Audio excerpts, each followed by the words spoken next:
It's say 5, they're being specific here. 5 data values are represented as follows. They say which you have 2x, you have x plus 1, you have x plus 2, x minus 3, you have 2x. They say determine the values of x if the mean, keyword, if the mean of the set data is what? It's 15. Meaning the first thing that you're going to tell them is that you have x with a bar. And then it says which this is going to be equal to what? To 15. So we have x bar, we know how do we get it. We get it by saying it's 2x plus x plus 1 plus x plus 2 plus x minus 3 plus 2x minus 2.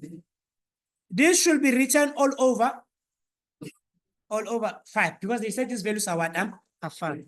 But now, remember, what does this mean? The mean is 15. So you can come and substitute and say we have 15. Now, there are like terms here. You're going to look at the things that have x. So you have 2x, it's 3x, 4x, 5x, 7x. So you come and update this and say, okay, now for this one, we have 7x.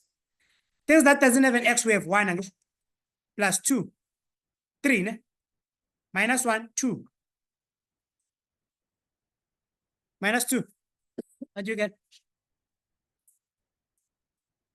7x minus 2. So what did we say? We said 1 plus 2 minus 3. Oh, this one is 3. And then we have minus 2. Okay, this is all over what? All over 5. After that, what should we do? Cross multiplication. Or multiply by 5. Multiply by 5. 5 multiplied by 5, it should give you what?